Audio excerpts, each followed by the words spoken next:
नमस्कार दोस्तों, welcome you to GK tricks. इस वीडियो को हम रीट एग्जाम्स के लिए मनोविज्ञान की टेस्ट सीरीज को आगे बढ़ा रहे हैं और ये हमारा थर्ड डे है और मैं आपको अगले 12 दिन में मनोविज्ञान का संपूर्ण सिलेबस कवर करा दूंगा। तो कंटिन्यूसली इस टेस्ट सीरीज को फॉलो रखें। और जो भी स्टूडेंट नए हैं जिन्हें हमारे इन वीडियोज़ का शेड्यूल पता नहीं है वो डिस्क्रिप्शन में शेड्यूल देख सकते हैं कि किस दिन कौन सा वीडियो आएगा।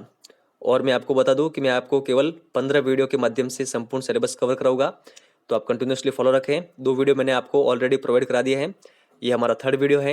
अगर वीडियो आपको तहे दिल से अच्छा लगे तो लाइक और शेयर जरूर करिएगा। चलिए स्टार्ट करते हैं।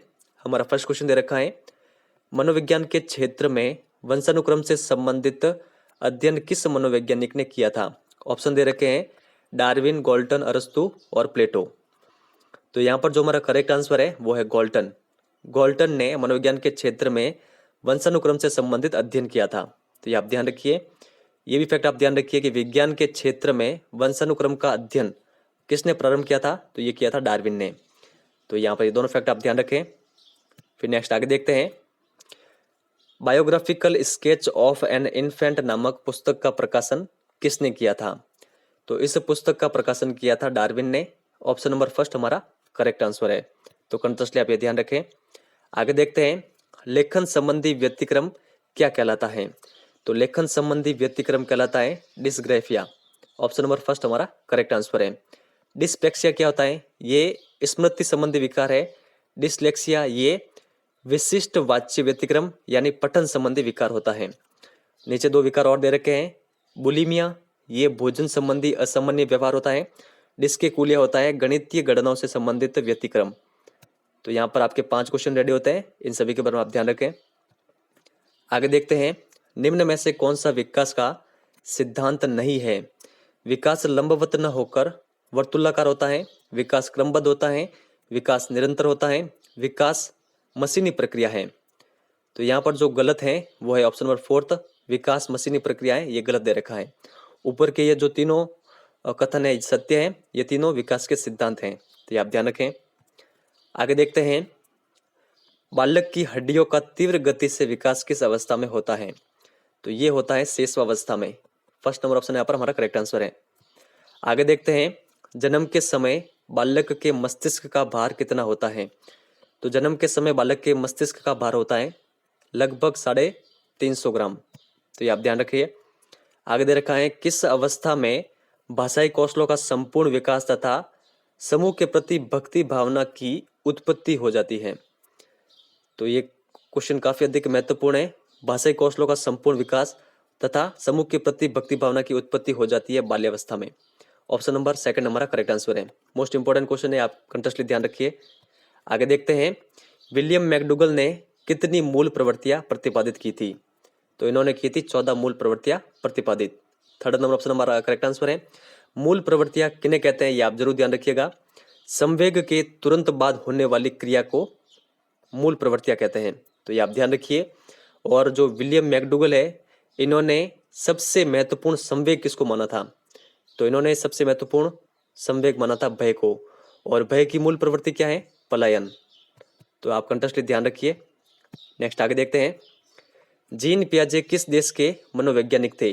तो जीन पियाजे थे स्विट्जरलैंड के मनोवैज्ञानिक। ऑप्शन नंबर सेकंड हमारा करेक्ट आंसर है। आगे दे रखा है, स्कीमा का प्रयोग किस मनोवैज्ञानिक ने किया था।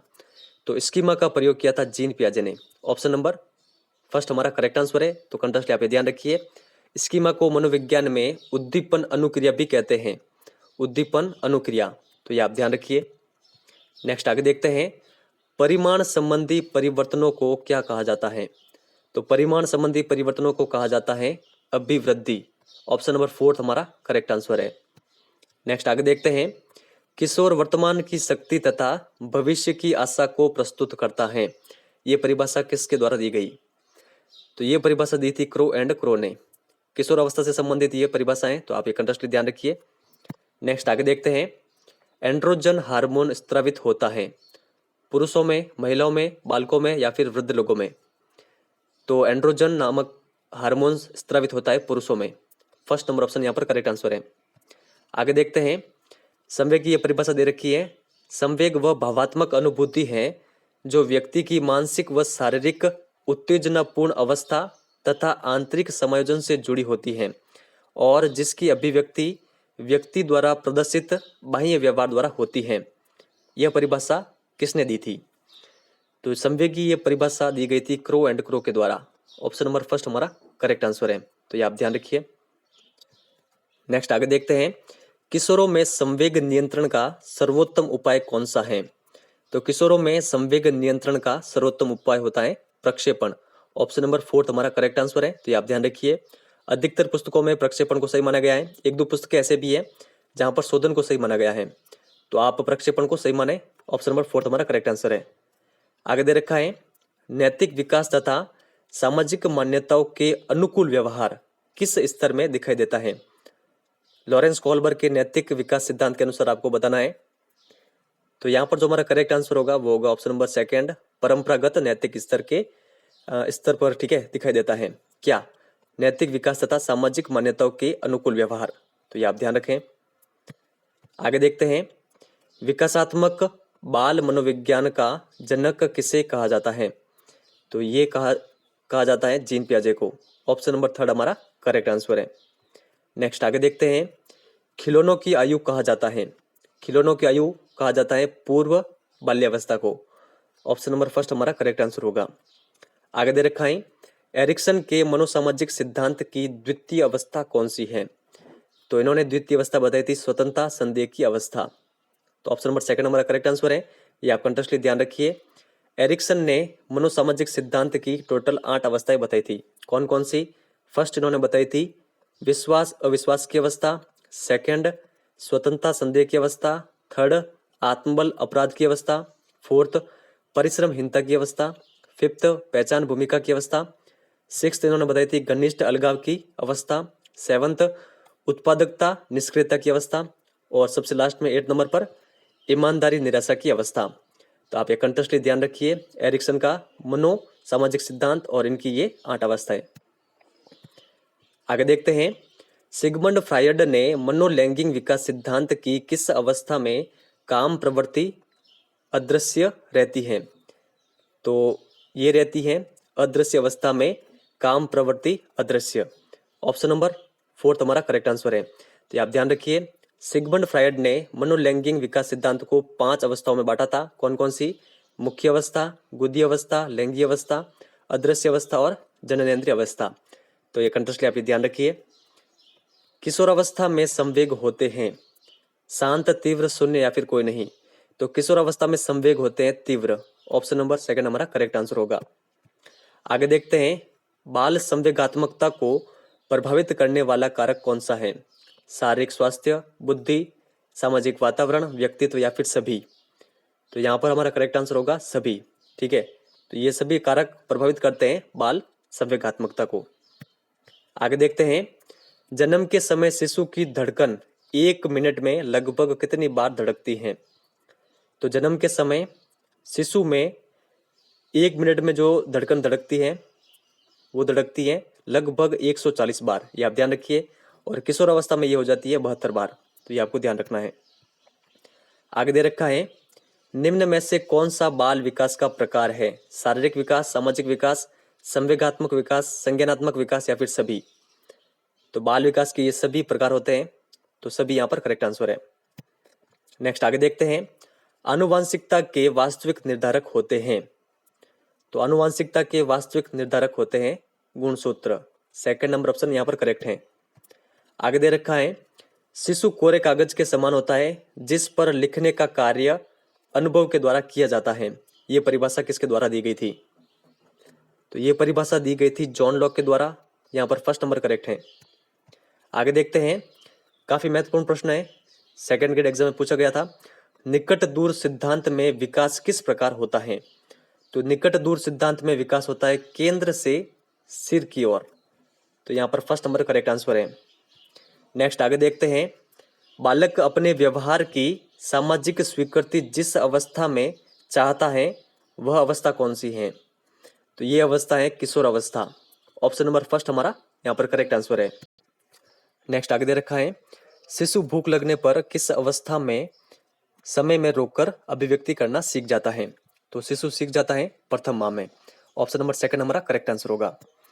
आगे दे रखा है, उत्तर बाल्यावस्था में बालक भौतिक वस्तुओं के किस आवश्यक तत्व में परिवर्तन समझने लगते हैं?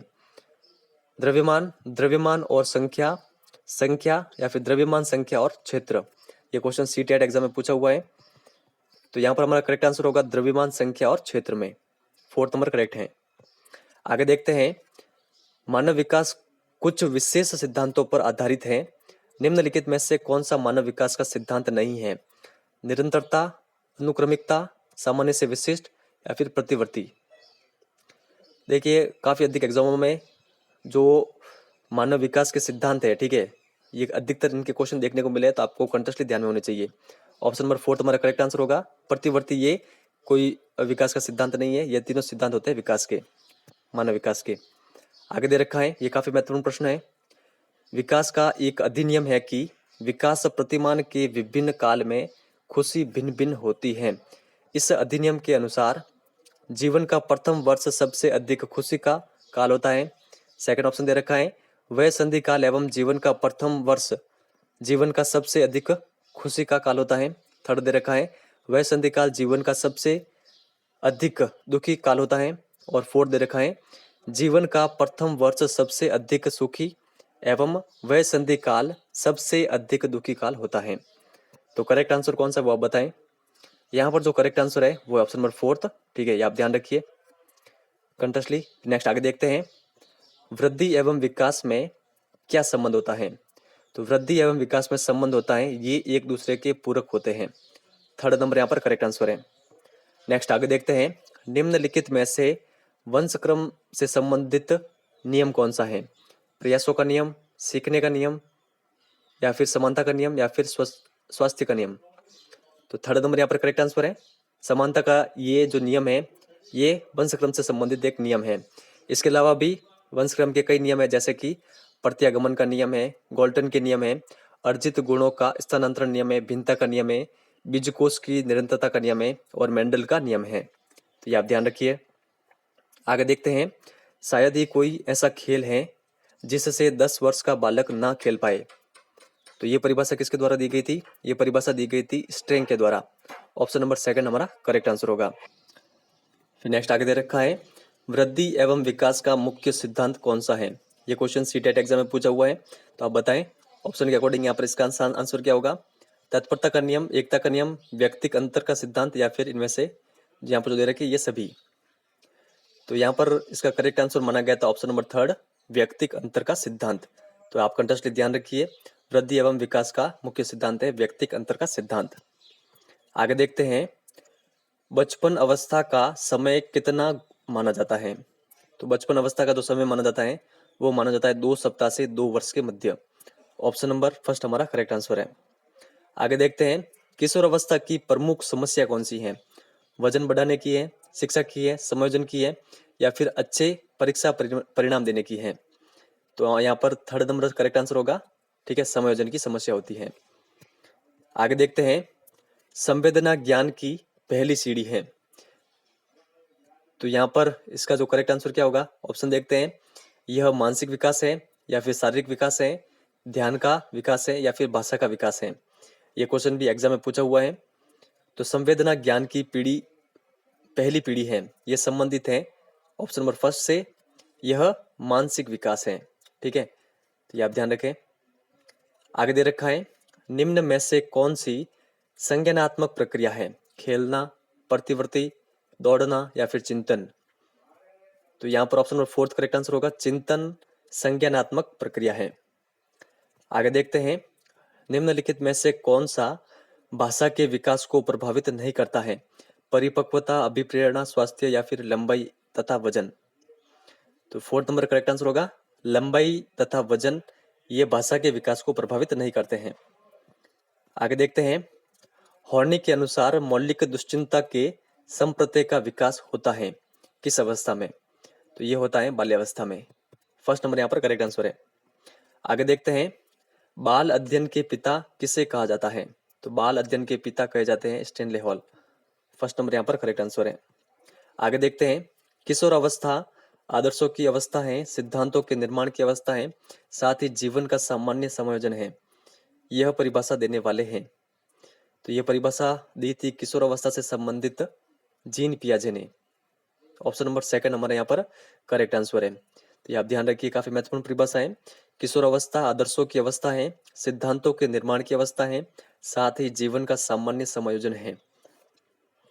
फिर नेक्स्ट आगे है, बाल विकास का अर्थ होता है। तो बाल विकास का अर्थ क्या होता है?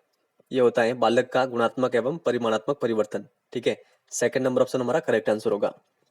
आगे देखते हैं, स्कूल ऑफ इन्फेंसी की स्थापना किसने की थी? तो स्कूल ऑफ इन्फेंसी की स्थापना की थी, यहाँ पर थर्ड नंबर ऑप्शन से ये कम्युनिस्ट ने। आगे देखते हैं, बाल मनोविज्ञान के अनुसार शिक्षा के क्षेत्र में मुख्य स्थान होता है बालक का, प्रशासक का, अध्यापक का, अभिभावक का। तो ये होता है बालक का। फर्स्ट नंबर ऑप्शन हमारा करेक्ट आंसर होगा। नेक्स्ट आगे देखते हैं, माता पिता से संतान में हस्तांतरित होने वाले लक्षणों को वंशानुक्रम कहते हैं। ये परिभाषा किसके द्वारा दी गई थी? तो ये परिभाषा दी गई थी रुथ बेनेडिक्ट के द्वारा। ऑप्शन नंबर फर्स्ट हमारा करेक्ट आंसर है। बीएन झा की परिभाषा भी आप ध्यान रखिए, वंशानुक्रम व्यक्ति की जन्मजात विशेषताओं का पूर्ण योग है। तो दो परिभाषा आप ये ध्यान रखिए वंशानुक्रम से संबंधित। नेक्स्ट आगे देखते हैं, किस ग्रंथि के कारण किशोर में मानसिक व भावात्मक नियंत्रण प्रस्तुत किया जाता है? इस ग्रंथि का नाम है एंडोक्राइन ग्रंथि। ऑप्शन नंबर फोर्थ हमारा करेक्ट आंसर है। और हमारा लास्ट क्वेश्चन है, आपका जितना भी स्कोर बनाए वो आप कमेंट सेक्शन में जरूर शेयर करिएगा। क्वेश्चन दे रखा है, मनोविज्ञान की वह शाखा जिसमें गर्भावस्था, शैशवावस्था, बाल्यावस्था और किशोर अवस्था में होने वाले परिवर्तनों का अध्ययन किया जाता है, बाल मनोविज्ञान की ये परिभाषा किसके द्वारा दी गई है? तो आप बताएं। ये परिभाषा दी गई थी, ऑप्शन नंबर फर्स्ट हमारा करेक्ट आंसर है, आइजैक के द्वारा। तो ये आप कंट्रास्टली ध्यान रखिए। इसमें आपको कीवर्ड के रूप में ध्यान रखना है गर्भावस्था, शैशवावस्था, बाल्यावस्था और किशोर अवस्था। ठीक है, बाल मनोविज्ञान की ये परिभाषा है, ये आप ध्यान रखें आइजैक की। तो फ्रेंड्स, ये था हमारा वीडियो। अगर वीडियो आपको दिल से अच्छा लगा है तो लाइक और शेयर जरूर करिए। जो हमारा कल का जो वीडियो होगा वो यूनिट सेकंड से संबंधित होगा। ठीक है, जिसमें अधिगम अभिप्रेरणा वाले टॉपिक सम्मिलित हैं। तो आप वो टॉपिक तैयार करके रखें। इस वीडियो में इतना ही है। अगर आप पहली बार चैनल से जुड़े हैं तो चैनल को सब्सक्राइब जरूर करें। इस वीडियो में इतना ही है। धन्यवाद।